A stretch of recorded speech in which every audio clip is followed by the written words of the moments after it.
huge welcome to another episode of the Full of Ourselves podcast with me, Anna Campbell, and the gorgeous Heidi, Hinda, Chadwick. And today, as always, we've got a good one for you, as always. And we've really enjoyed just chatting through what we want to say about this because it's a big one. And I'm going to start us off and talk a little bit about what we want to say. And this is about I am the universe's favorite child. And it's something that I said to Heidi, I think, at the end of a coaching call a few months ago. And she just kind of lit up with it. She's like, oh, I love this concept. I love this idea. And I was loving it. I guess it depends on where you sit in terms of liking manifestation and liking that type of thing. So if maybe the woo woo isn't your bag, it's our bag. Let me just say. Oh, okay. Heidi's like here and there on it, a little bit there, here and there. But okay, it's my bag then. But I also think this is on a wider level. It is about centering ourselves within our own universe. And what happens when women stop orbiting around other people, particularly. And with my Good Girl Rebellion lens, there's a lot that's going on with women, particularly. We're conditioned to be outward looking, to be looking to other people, to be anticipating other people's needs, to overgive. And we see this a lot in business, which, we've talked a little bit about before, to look for approval, external approval, not just our own approval, and to try and earn our worth through being useful. And so we want to say no to these things, basically. We want to come back to centering everything around ourselves. And this episode is all about the antidote to self-abandonment. Because what we want to think about is, and it's not about judgment. If you feel like, you feel triggered by it, you're like, oh yes, like I feel myself, I have done this, I overgive, I'm always thinking about others more than myself and all of that stuff. That, this is something that we're bringing up because so many women feel this, and particularly, the women that I work with in the Good Girl Rebellion, and the Good Girl Rebellion exists because it's also me. And so, it's not about kind of shining a spotlight and saying, blaming you for that. It's about saying, okay, that has been the pattern. But what's more important for us now is like, how do we move past that pattern? How do we move forwards? And how do we do it? And this is something I think has been a theme through the Full of Ourselves podcast, but how do we do it our own way? And how can we do it in a way that's fun? And I think, there's so much to unpack here. So I'm going to hand over to you, Heidi, and, what your thoughts are on this particular topic. I love it. I absolutely love it. Already there's this like subversive thrill because it's almost like I'm not allowed to say that. I'm the universe's favorite child. I mean, what the hell? And it might be that part of, you mentioned about being triggered as in, I self-abandon. I mean, I can put my hands up to that. It's been something that I've had to, really look at over the years. But it's also the other side of that is, am I allowed? There's something about, am I allowed to take up space, to step into the center of the stage, to be selfish? I think selfish gets such a bad rap. There's a lot of judgment around what that means. And almost, maybe it's not even the word selfish. Maybe it's being more selfist, as in putting ourselves first. If you think about like on an airplane, the idea isn't you put your oxygen mask on first before you help anybody else. And it's the same thing in our life as well. But as you've mentioned, Anna, that's not how we've been conditioned as women. There's a real kind of martyr archetype that a lot of women carry, which looks like you're really selfless and you care for everybody. And it's this like endless kind of pool of goodwill and availability to everybody else. But actually, probably inside, you're seething and raging and full of resentment and, the kind of stickiness there. And then you wonder why you're exhausted and burnt out and why suddenly your life is nearly over and you've not touched the things that maybe you want to touch. I had an experience last summer where I realized it's quite shocking in a way. I realized that I was kind of waiting in the wings. Like we've both used this before in how we've coached each other. I think this the stage analogy. And I just really saw how I'd been kind of waiting in the wings, like I was a bit of a substitute player in this kind of theater. And to see that playing out in lots of ways. And I think a lot of us do that in that, you mentioned about waiting, for our life to happen. There's a whole adage, isn't there, of no one's coming to save us, and it's kind of true in the sense also no one cares. People have got their own lives going on. And I just saw that and I thought, I want to be in the center of my own life. I want to take center stage. It's my fucking life. There was a fury with that. And I think, again, for a lot, it's like a cliche, but I think for a lot of us as women, there is this low level fury that runs through. I mean, there's so many topics we could touch upon where this fury exists, but we're going to stay with this one right now. Excuse me.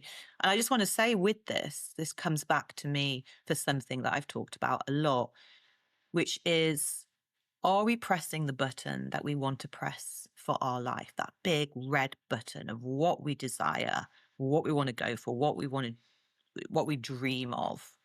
Or do we press the button next to that one because it's safer, because I don't have to be as exposed? And an example of this, and coming from the arts background and working with artists, it's really fascinating. Maybe you're an art critic. Maybe you're a museum owner. Maybe you're a curator, and that's great. You might really love those things that you do. You might love your job and get a lot of satisfaction. But underneath, is there this desire, this like longing to be the artist? Not the one that's kind of, part of the entourage around that, like orbiting. Is there a longing to be the sun blazing? And I think that's a really good question to kind of sit and ask yourself, not from any kind of like shame place or, oh shit, I'm doing my life wrong or anything like that, but just to get really honest. Am I pressing the button that I really want to press? Or am I not doing that? Yeah. Oh, I've written down so many notes from what you've just said. I think one of the things that's interesting, I've heard this recently, is like, if no one's coming to save you, no one's coming to stop you. Like, go for it. Oh, I'm writing that down. I like that one because it's like, if there's no help coming, and that we need help and we need to go and ask for it. And again, I think that's another thing that women perhaps particularly can be reticent to do, but generally it's on us. But I kind of like that. I'm the same. I had to write that one down as well. Yeah. Yes, absolutely. And I think if we are carers, so if we have young children, children at home, if we're carers for older people, whatever that might be for you, you might think, well, actually my life needs to revolve around other people. And I would just pull that back and say, but again, it's that oxygen mask thing, which I know is a cliche that's really overused, but it is true. What would happen if you weren't able to do that because you haven't looked after yourself, because you haven't focused on what you need in the moment? You haven't, you've burnt out maybe, or you've given so much that there's nothing left to give. And I think that's what I want everyone to, whatever situation you're in, to just remember. And also, if you do have kids around you, or if you have, even if it's not yourself, but nieces and nephews, or whatever that might be, grandchildren, remembering that they're looking to you as a role model. And if you are looking after yourself, if you're doing the things that you need to do, and you're doing the things that you love and you enjoy, Yeah. it's giving them permission to do that too. And that is important. Yeah. And I think we forget that because this can be this kind of selflessness um, that comes up, especially for women, and we look and lose ourselves. You know, if we become selfless, we kind of suddenly kind of turn around and think, "Who am I? What is it I like? What is it I want?" Because the focus has always been outward. I think Yeah. that's such an important point. Absolutely. And it's making me think, I mean, it's so funny. We have so many notes, Anna and I, that we always, kind of reflect upon what we're going to be speaking about in each session. And we both bring ideas. And then I'm just really feeling like so many more things are popping off as you're speaking to me. Um, it's interesting because I think there's something here about it's like you can either be one or the other. You can either be the most caring, generous person, or you're like a complete selfish bitch. Yeah, But what if both is possible? Like part of the paradox of life, we can be somebody who is very much, I'm the universe's favorite child. I'm putting myself in my spotlight. I'm going for the things that I want. It might seem ruthless or selfish. And I've got a really big heart and I care. And I will step forwards and I will reach out and extend that generosity and help and all of that kind of stuff. Like they don't have to be separate things. And I think that's something as well. Like I can't be one or the other.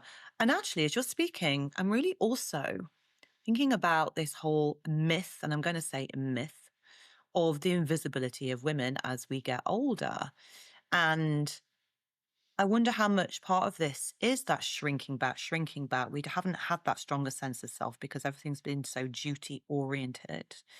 And I was thinking about the idea of elders, particularly, women elders, and how in a lot of more European countries and probably much more kind of, I guess, other cultures as well, I'm not so familiar with, elders are really revered. They're really respected. They're very present. You don't mess around with that. And there's something for me about you get a sense that they've not been somebody whimpering away and just being like people pleasing all their life. There's a sense that they've probably taken or centered themselves and made those decisions. Um, for me, this comes down to this word responsibility. We can center ourselves, but also do that not in I'm cutting everybody off, but in a way that's like, if I center myself, I'm suddenly saying I'm also choosing to step into a big responsibility for my own life, my own dreams and desires. Like you said, that's going to inspire my children, my friends, my community, but also that self responsibility is huge. It's not just about I'm going to do what I want. It comes with, am I prepared to hold a responsibility? What does that mean? I don't think we were very good with understanding what responsibility means in our lives. I think so much of that is because we're told from outside how to be and what to do and what that looks like and so on. When it's from the inside out, in lots of ways, we might have to redefine what does that mean? How does that impact the world around me? What kind of impact do I want to leave for the world around me? Do you see what I mean? Like there's quite a lot in that. But it means then we grow to be these elders. We're full of substance. We've not disappeared. We stand for who we are, whether you like it or not. And that's very inspiring and very empowering. And I think it touches on something else, which I know your good girls is the big thing. It's being willing not to be liked. It's being yeah. willing to disappoint others, being disapproved of, maybe even being like shunned or not fitting into something we might think we have to fit into. And that takes a lot of courage, I think. Being the I universe's think favorite child is a very brave thing to go to say that's who I am, isn't it? Yeah, I think that's true. And I think as well, there's a kind of a wider context in that, in the past, it would have been just, you would have been in your community and it would have been quite a small community of people that would have known you. And that's maybe where we would have known the elders and we would have had that understanding. And now we have this opportunity of being online in a global community and things like that. So there are people that know us, that are listening now that we don't know, which is super exciting, and in countries we've never Mhm. been to. Yes, It hello. hasn't. Um, and that opens us up, I think, to more possibility of criticism and we've talked about the trolls, didn't we? We have an Mhm. episode Sexist on the trolls. trolls Yeah. and criticism and dealing with that. So, that's one to listen back to if this is something that you feel like, oh, I can't step forward because I'm worried about, Yeah. what Heidi was just talking about, that Yeah. willingness to be able to do that. But I think I think there comes a point where we realize we just need to do it. We need to be ourselves. And it's interesting how so many women in midlife, as they call it, but in whether we want to call it that, but in perimenopause, in menopause, and we're just done with it.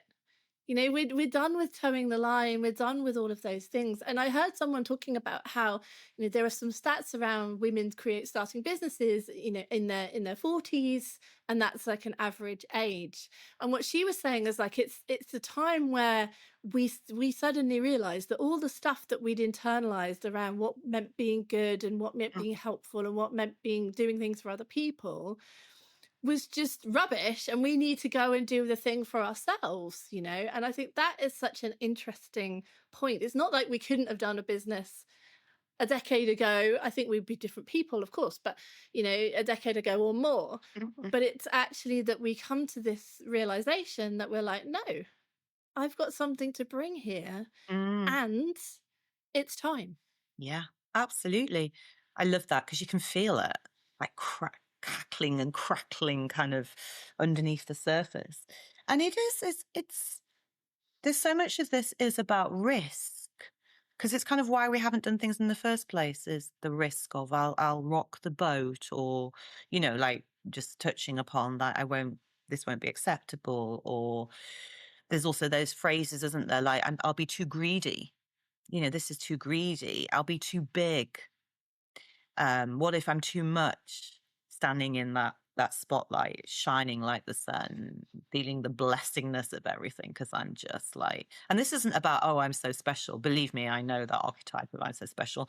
That cuts us off and separates ourselves. It's an ego identifying thing. It's simply naturally going, I am vast. I contain multitudes. I am huge. And I'm not willing to shrink that anymore. And there's room for everybody else as well. So come and meet me in this too. Let's all be vast together. Vast, disco, glittery balls of wonderfulness together. And I think one of the things that's really important is we have to be able to have the capacity to be able to take the steps, to take action, to turn towards and go, I'm going to do this now. I'm going to put myself in the center. um to turn around and go, I'm not available to you anymore 24/7, I'm afraid. So deal with that. you know it's going to impact us. It's going to impact our whole nervous system.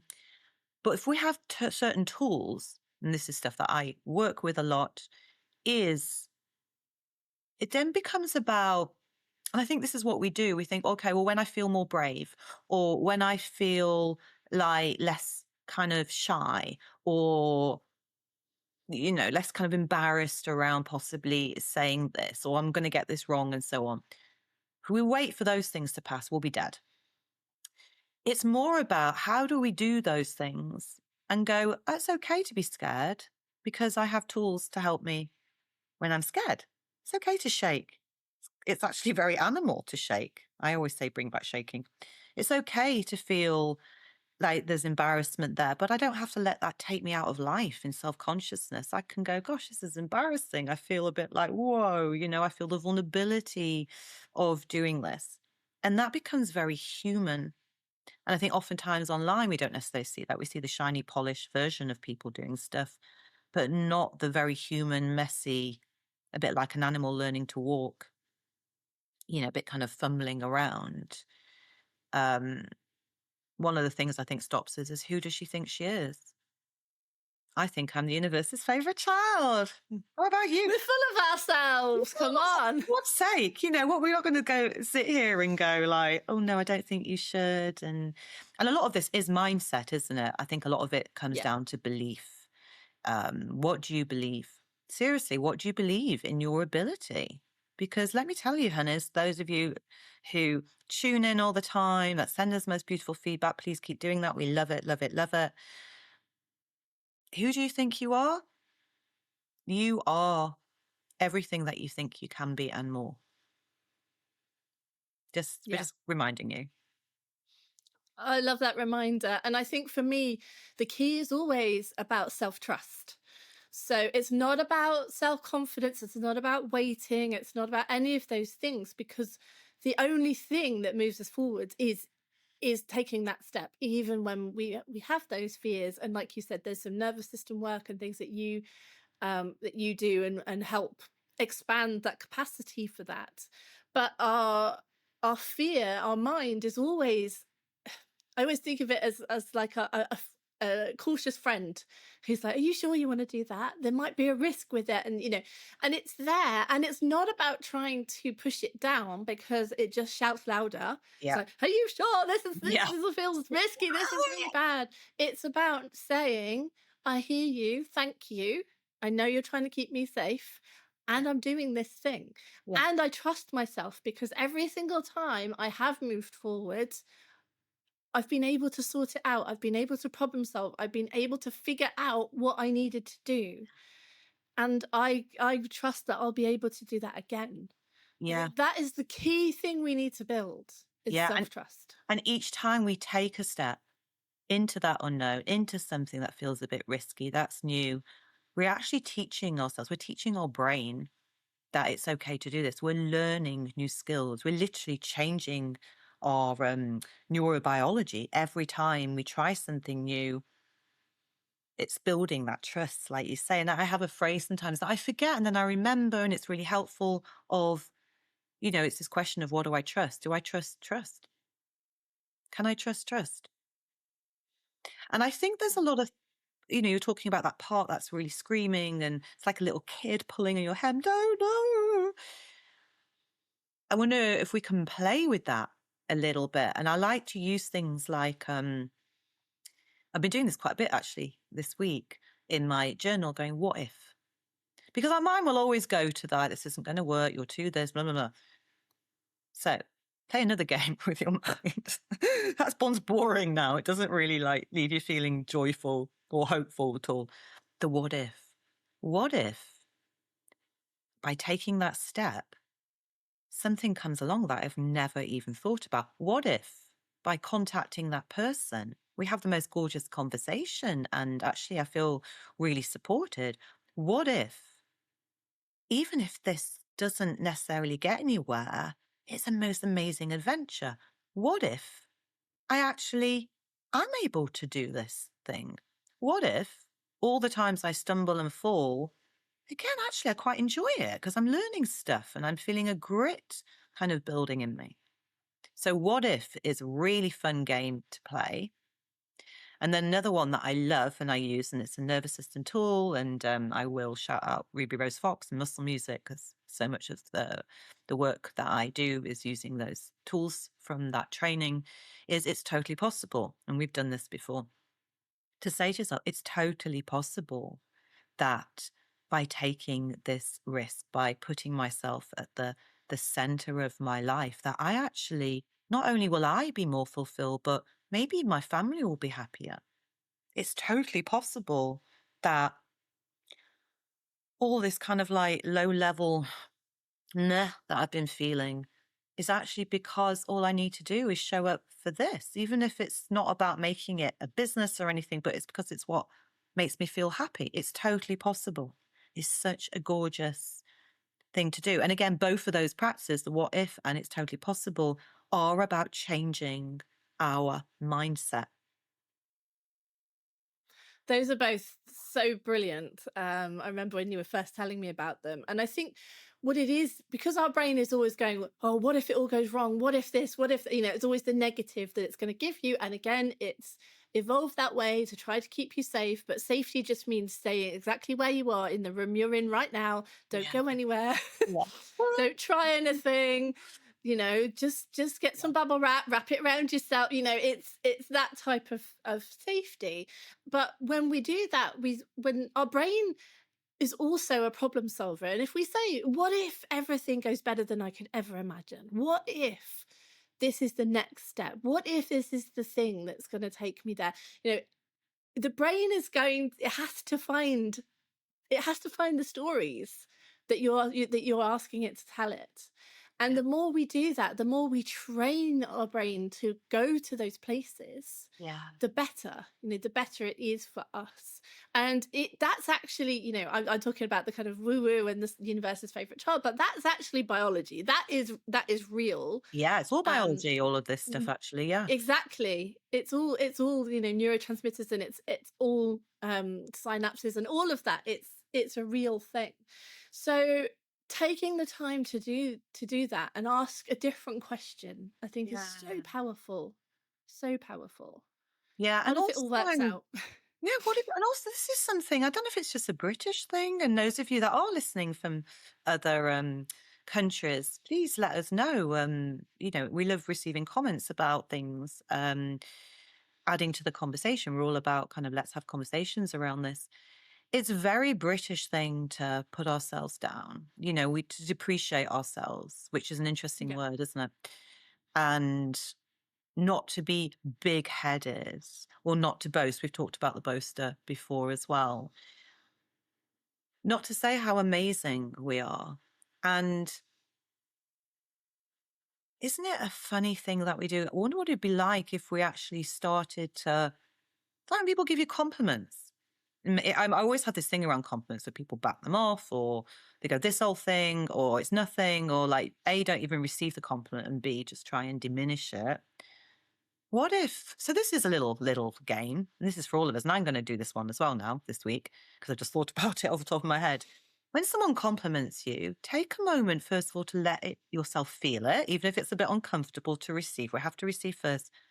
And then I want you to really meet that compliment and like amplify it. So if someone says, your hair looks, it's just like things like your hair looks great. Be like, I know, doesn't it? I'm really, really loving how my hair is right now. Or I love your work or whatever it might be, and go, yeah, it's really great, isn't it? This I'm really happy that it resonated with you, because I think this stuff people need to know. And just see what happens as you start to really embrace and amplify how the world is mirroring you back. Because if you're the universe's favorite child and you believe that, then of course people are going to be like, this is amazing, or you look great, or thank you for that. That's really wise. The universe's favorite child is not going to be like, oh, no, no, no, no, no, no, no. Because the universe will probably slap you and go, don't be so ungrateful. I sent that person to say something nice to you. Come on. Exactly. Exactly. You think about it like that. Like you're in the It's a supermarket and you gift. find the most perfect like pear or something because you just fancy eating a pear. That universe, I love that, Anna. The universe has sent that to you. What if the universe is sending you all this gorgeous stuff?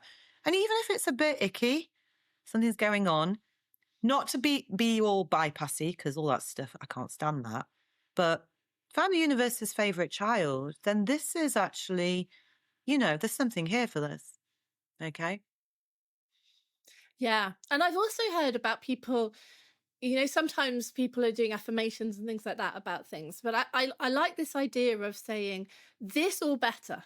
It's like, I want to have Oh, this. I'm writing that down. Because I think sometimes I think what we need to do is be moving towards the thing we want. The things we want, obviously, that's what we want to be doing. But sometimes something more is coming. Like something different, or it's going to come in a very different way. I think when I think about like when I did my coaching course and then I met you, and that was an amazing synchronicity. I couldn't have imagined that we would have been here, No, 4 seasons Scottish later. Podcast Awards. Hello, Scottish Yeah. Podcast Awards coming up this month. We'll be there with bells on and all sequins, definitely sequins. Sequins. And so it's like this is what I'm aiming for. But don't box it in. Don't say, oh, this, but actually say, this is what I want, or better, or more, or it's I like, have one with that yes, as well please. of I love that. thank you, more please. Yeah, thank you. Yeah, next, Yeah, more. next. And it feels so like it has a giddiness to it, and it does feel a bit naughty, but why the hell not? We're so used to the limiting or, oh, this has happened, it's not going to last, like some bad things are going to happen now, Yeah, and I think one of the things that's interesting around this is do we try and keep ourselves kind of smaller because we don't want to get bigger than those people around us, like and what's that about, really? Because we're all comparing, there's a comparison going on rather than bigging each other up. So, there's some kind of, again, very mixed messages going on there, isn't it? It's like, I want this, but also at the same time, oh, don't make me too visible. And because actually, universe's favorite child doesn't care. yeah. I think that there's a lot at the moment I'm seeing about this old thing. I think really from the 90s, but maybe a bit of a throwback to the 80s. But this idea of the girl boss, and it's a very masculine energy of like what I needed to do was wear the suits and the shoulder. And that's very 80s, but the girl boss was about that. But it was about you know me or them kind of thing. And I actually think what we're talking about isn't that. It's much more of a feminine energy of we all get to win. It's not I win, you lose. That's not what this is. It doesn't have to be that. There's space for us. And Yeah. I think as well, another thing that I don't know if you want to go in on that one, but another thing is like, are men talking about this? Because they're not. Like, let's just say, like, generally, men are not talking about, um, you know, I, I'm thinking about like, of course, my world revolves around me. My world revolves around me. I'm the main character here in this. But we as women have very much got this old pattern of don't be self-centered, don't be too much, don't take up space, think of everyone else first. And I think that's something that we're putting aside. And it's I think you're right about the word selfish in the very negative connotation of it. It's about focusing on self, because I think if we can all do that, we all need each other anyway. If we can do that and we can find ways to work together, Mm. everyone can win. I honestly believe that. I love it. Do you know what? When you're saying that about can all win, it really touches me because it's such and it also makes me kind of sigh with relief because it's exhausting, isn't it? The comparison of women, the one up against each other, there's only space, like who can shout the loudest, all of this kind of stuff. It's so exhausting. And it also feels, I like that you brought up that it's a kind of, female energy thing. And we're talking about energetics here in that way. It feels so hurt. It's almost like it hurts the feminine in us and the power of that feminine in us. I can feel that, the painfulness of that, of what we've had to do to ourselves in order to kind of be seen or to go for the things. And there's something about the universe's favorite child. Already you're back in nature. You're already all back in that playful landscape of all of life because, Mama Earth. Okay, maybe I'm a bit woo-woo, just a little bit. Mama Earth is that kind of feminine, and it's abundant, and it's generous and generative, and also destructive and wild and soft. It's all of these things which our feminine nature is about. I was thinking about the word universe, like you need one verse, one kind of song, and oh my God, I've gone going so woo-woo. And this sense of what if Told you. she's worn me down. What's happened? No. What if each and every single one of us has our own okay, just gonna do this. And I'll go normal, yeah, normalcy will be back again in a moment.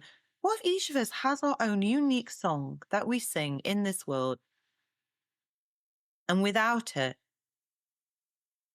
it doesn't quite work. Like, we're a massive orchestra, every single one of us, and each of us has our own universe, one song. Oh, Anna, stop me.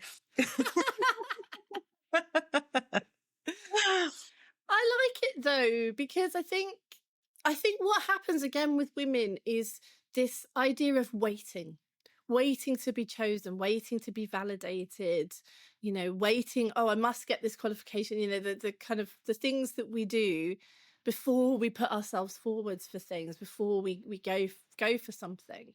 And I think that's waiting is allowing others who are not as experienced as you to push Yeah. forwards. And I think sometimes, even for me, I find like that side of things, if I sometimes it's the negative that pushes me forward. If I like see someone and I think, oh, I should have had that opportunity, I should have done that, and then think to myself, well, I should have thought of putting myself forward for it helps me in some ways. That kind of jealousy side of things kind of helps me go, well, I actually, come on, let's do this. So I think whatever it is that moves you forwards, whether it's the Mother Earth, or the, oh, this, I don't want this person. I want what that person has. I want Yeah. something on that. Yeah. It's but I think, another thing I was just written down, which kind of harks back to something you were just talking about, is this idea that, back to the kind of girl boss thing, but how some women can spend a lot of time trying to pull someone else down in order to bring themselves up. And it's that bitchiness, it's that gossip stuff, but it's the kind of things now that people are saying in social media comments and things like that. Just a reminder, if there's something like that in your accounts, you don't have to house them. You have the opportunity to Block and to delete. delete it. You don't need to hold that energy. So just want to give you permission for that, because I think sometimes people feel like they shouldn't do that. But I think we when we're doing that, we're not focusing on ourselves. We're not focusing on what we want. We're focusing outwards on other people. Yes, And and that's and it. that's a shame. And that's taking our power away in some ways. We're giving it to that other person. Yeah. We're saying, you're more important, and I'm going to spend my energy and my time Yeah. saying these nasty things. Yeah. I think that's an important one too. Absolutely. And when you think about it, going all the way back to, right at the very beginning and the whole topic of being universe's favorite child, it's just very much about, what is the universe you're creating? What is the world you're creating? Your life is your world. You get to create that. That's power. That's your choice. And when you realize that you have that ability to choose, I always say choice is power. It's the absolute and utter um, key in so many ways. I have the choice. What kind of universe are you wanting to create for yourself? What does that include? What does that not include? Like you say, it's okay to kind of delete and block. And whether that's comments, whether that's people in your life, whether that's situations, whether that's things that maybe you think, well, I'm not allowed to do that. And it might be hard to do that. But you're allowed to go, no, you don't belong in my world, you know? And that's really fiercely important, I think. We don't have to include everybody and everything in there just because we think we should do, because that's a nice thing to do. No. Yeah. And I think coming into my queen bee metaphor as well, I think is important, because I was thinking, actually, I have a little, for the YouTubers here, I have a little bee, Mm. a little brass bee by my desk right now, because I'm loving this metaphor particularly. But the queen bee, she doesn't go anywhere. The drones, they go out, they go and do, and they bring it all back. And I think in some ways, for me, that is the universe's favorite child idea. It's not that we're not doing things, of course Yeah. we are. But I think what also happens is that for women, and I'm particularly talking about myself because I know I've been here, is I think I have to make everything happen, like everything happen. And if I'm not out there toiling and doing and this, that, the other, and I think there's a balance to be had there. And it's remembering that things are happening. The universe is aligning things and it's doing all that, but things are happening. Like today, I've written an article on LinkedIn, and someone had tagged someone who I didn't know. Both the person who did it tagged them, and the person that was being tagged, I didn't know them, and Mm-hmm. said, "Oh, this article might be interesting for you." Great. And I was like, "Oh, okay, good." It's when you get those kinds of things. I put the information out there. I'm sharing about it. I'm doing the things that I can do. Yeah. But I think we feel like everything is on us, and there's two sides to it. Yes, we need to not to do the things. We need to take those Yeah. aligned actions or whatever it is. We have to What? need to kind of keep doing. Yeah, yeah, yeah, yeah. We have to keep doing the things, and we need to be open to things coming back to us. 100%. 100%. We're not in a vacuum. I keep thinking about the cosmos and the universe where we're not in a vacuum. When we put ourselves in a vacuum, that's not going to work.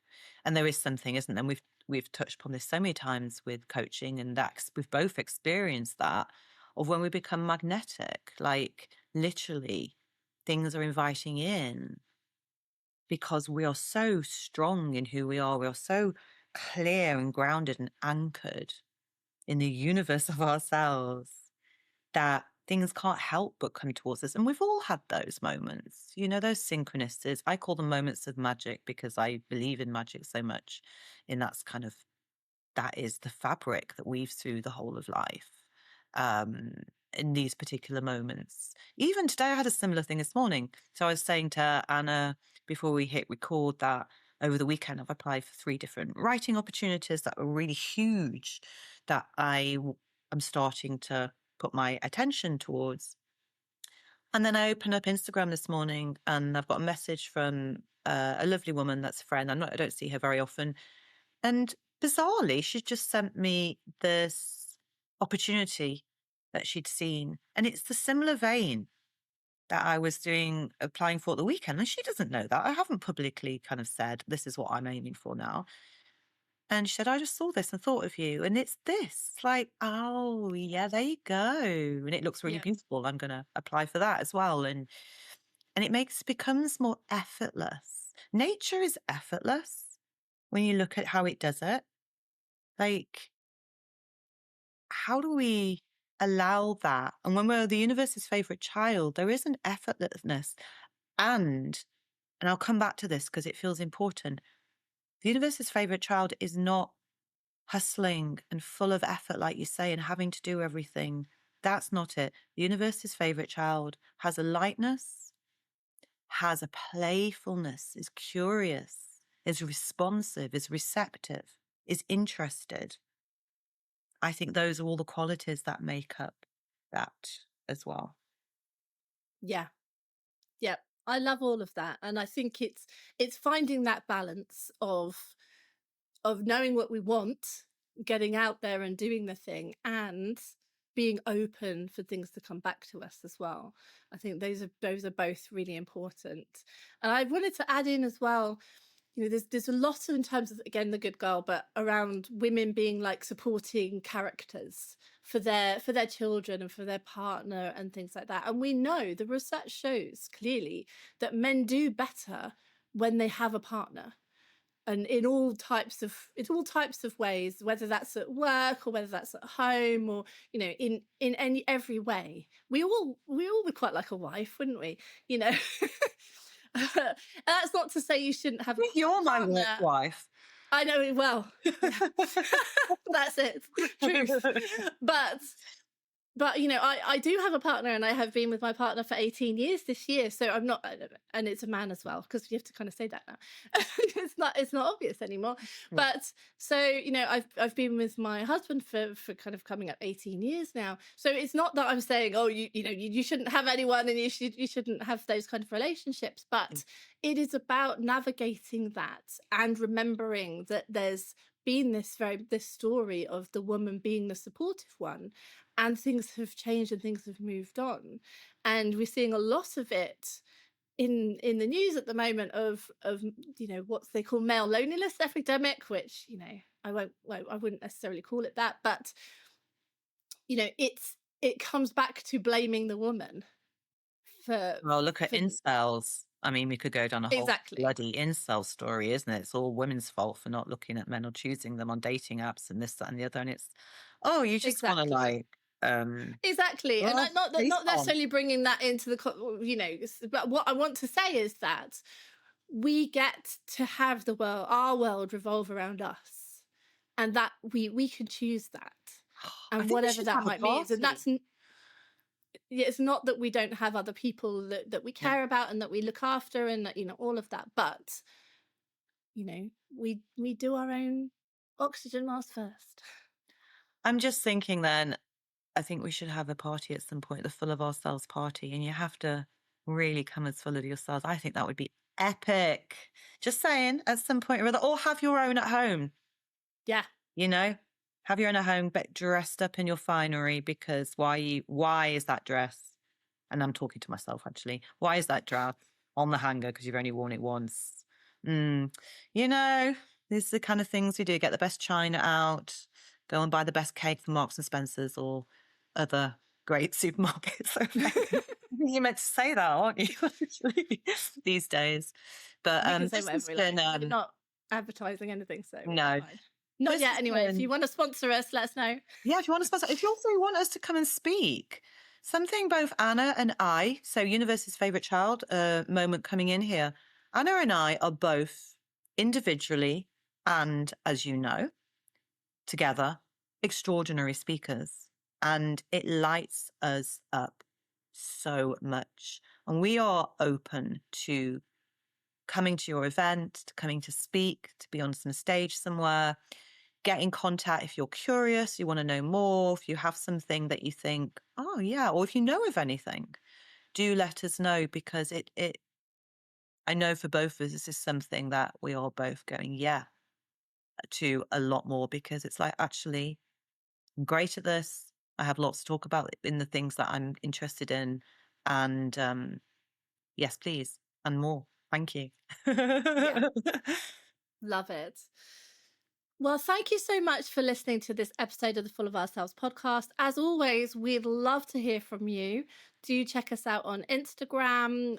We'll put our email address in the show notes so you can get in touch. But we love to hear your viewpoints, and also if there are any topics you would like us to talk about, because we're all about that. And thank you so much, Heidi.